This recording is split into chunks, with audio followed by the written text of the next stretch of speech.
Selamat malam Bapak, selamat malam teman-teman. Perkenalkan, nama saya Maria Arminda Kontesa, kelas A semester 7, NIM 17030300015. Di sini saya akan membuat video tugas ke-10 mata kuliah Sosiologi Terapan. Judul buku di sini yaitu tentang kolektivitas dan nyalakan internet. Yang pertama yaitu kolektivitas dan kekuatan di internet. Internet memungkinkan kolektivitas berkembang menjadi sesuatu yang mengesankan dan multi fenomena berlapis yang menimbulkan beragam bentuk yang sepenuhnya spontan atau inform perilaku dan tindakan sosial yang terstruktur secara Tujuan pertama buku ini adalah untuk menyajikan konsep heuristik dari perilaku kolektif spontan dan tindakan kolektif yang diarahkan. Yang kedua, buku tersebut membahas tentang peran dan pentingnya infrastruktur teknis internet bersama dengan aturan sosial yang tertanam dalam infrastruktur tersebut untuk pembentukan, stabilisasi dan penataan aksi dan perilaku kolektif.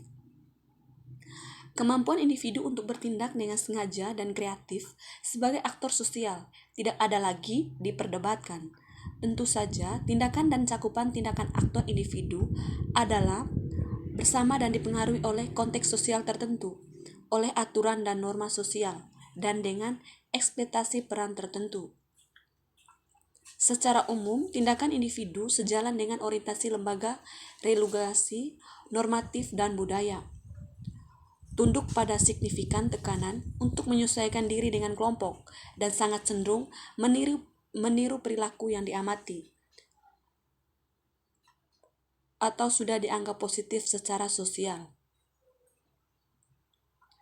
Di internet juga, aktor individu membedakan diri mereka dengan sangat berbeda, orientasi tindakan dan berbagai tingkat serta cakupan aktivitas dan kreativitas. Setiap dari mereka memanfaatkan kemungkinan yang diperluaskan, yang ditawarkan oleh web secara independen, lekuk dan cara selektif. Namun, hanya sedikit dari perilaku tersebut yang melakukan intervensi secara aktif atau secara kreatif dalam pengembangan teknologi, produk, layanan atau konten baru, memberikan kontribusi substansial untuk perluasan layanan web dan infrastruktur, atau menonjol karena sengaja melanggar aturan atau perilaku yang menentang standar. Yang pertama yaitu tentang organisasi.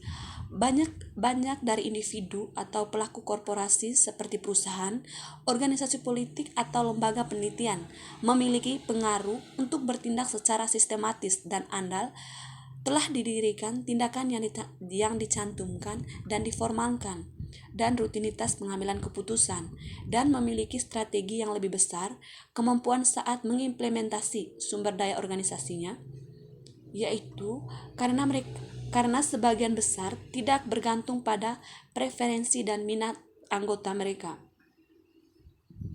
Tentu saja mereka juga tunduk pada kondisi ekonomi, politik dan sosial yang berlaku. Mereka berada dalam posisi yang jauh lebih baik daripada aktor individu melalui aktivitas mereka dan sumber daya berpartisipasi dalam penciptaan fondasi kelembagaan mereka atau tindakan.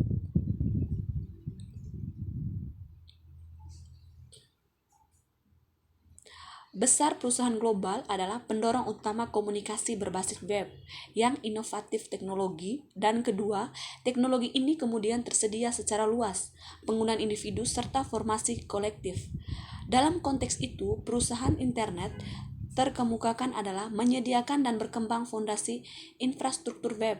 Biasanya, satu atau beberapa mendominasi pasar perusahaan, mengkontrol platform pusat yang sering dikunjungi oleh pengguna web, individu, dan oleh banyak formasi kolektif berbasis online. Yang berikut tentang formasi kolektif. Spektrum luas mulai dari individu hingga organisasi menampilkan variasi yang sangat besar dari formasi kolektif. Kolektif semacam ini mungkin memiliki koordinasi yang sangat berbeda dan pola gerakan dan tidak bisa sembarangan dianggap sebagai aktor sosial. Tujuan bersama, sumber daya dan orientasi tindakan. Berikut ini akan sajikan yang kami yakini sebagai dua tipe dasar kolektif sosial yang masing-masing ada baik dalam konteks offline dan online. Fenomena ini diidentifikasi pada akhir tahun 1930-an oleh Blumer tahun 1939 halaman 187 yang menyatakan bahwa bentuk perilaku massa secara paradoks adalah ditetapkan oleh jalur aktivitas individu dan bukan oleh tindakan bersama. Dengan demikian, mereka menganggap fenomena massa yang benar-benar asli yang beroperasi tanpa inti, pengorganisasian atau orientasi. Kerumunan agak lebih digambarkan. Tidak memiliki koordinator diucapkan struktur baik namun berbeda dari massa melalui bentuk-bentuk dasar perilaku berorientasi kolektif. Ini terungkap di samping nama yang sering emosi peristiwa yang bermuatan nasional menghasilkan medan ketegangan yang menarik perhatian sementara tanpa mengkonsolidasi ke dalam bentuk yang lebih solid dulu. Yang berikut yaitu dasar tindakan kolektif atau pelembagaan dari kolektif. Terlepas dari heterogenitas dan keragaman mereka, komunitas yang terpenting dan gerakan sosial mens memiliki 3 fitur utama yang membedakan dari volatil non-terorganisir kolektif dan yang menyangkut mereka ke dalam jajaran aktor kolektif yang diberdayakan.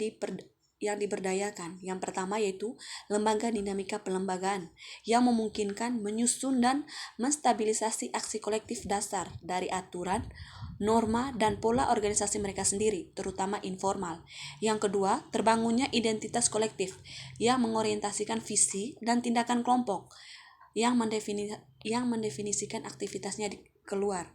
Yang ketiga yaitu proses diferensiasi internal yang dari waktu ke waktu menulurkan munculnya inti pengorganisasian dan aktivis yang memimpin opini bersama jaringan dan basis dukungan masing-masing. Dinamika pelembagaan ini yang merupakan bagian tak terpisahkan dari penciptaan, konsolidasi, dan pembentukan setiap komunitas dan gerakan memiliki tradisi sekutu atau dipahami dan dianalisis sebagai murni atau terutama proses sosial. Dalam hal kata-kata, sebagaimana muncul aturan sosial, identitas sosial, pola organisasi sosial anak bangsa, dan diferensiasi sosial. Kekurangan literatur klasik tentang mengintegrasikan gerakan sosial yang baru, kondisi teknis untuk pembentukan gerakan sosial ke dalam konsepsi mereka tidak benar-benar diperbaiki oleh sebagian besar literatur terbaru di media sosial dan protes. Meskipun literatur terbaru memang menganggap teknologi sebagai peran sentral, bahkan menganggapnya mampu membuat fondasi sosial yang sejati dari kolektivitas menjadi usang, biasanya tidak memeriksa teknologi secara lebih rinci, di mana kata teknologi tetap menjadi kotak hitam. Apalagi hampir tidak membahas yang kompleks dan dinamis interaksi atau kemungkinan teknis baru dan kegiatan sosial yang karakteristis munculnya dan stabilisasi organisasi, penataan, dan mobilisasi gerakan protes baru. Sosiologi teknologi telah seperti yang ditunjukkan menunjukkan hal ini. Sosialitas dalam masyarakat modern adalah sosialitas maju secara teknis dan terbentuk tidak hanya melalui penataan sosial dan keterkaitan antar aktor sosial, tetapi juga melalui karakteristik yang berorientasi pada tindakan dan pengaturan dari dasar teknis mereka.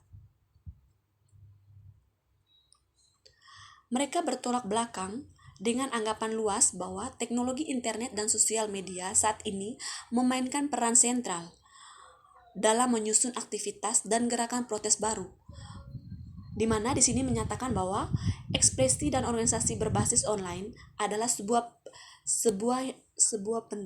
yang penting, tetapi tidak harus komponen sentral dari jangkauan diperpanjang gerakan kegiatan sosial. Yang berikut yaitu tentang gerakan sosial ditinjau kembali dari internet, media sosial, dan konstitusi sosioteknikal aksi kolektif. Akan tetapi tidak masuk akal untuk memainkan fenomena baru yang seharusnya internet dan media sosial sebagai agen penyelenggara melawan sosial lama konstitusi gerakan sosial.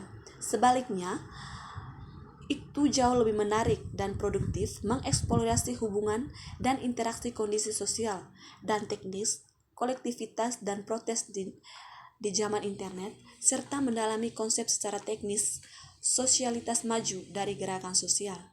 Secara keseluruhan, konsep ini dapat diringkas sebagaimana mengikuti internet dan media sosial telah secara berlanjutan memperluaskan kemungkinan ekspresi protes serta repertuar aksi dan organisasi keterampilan dari gerakan sosial.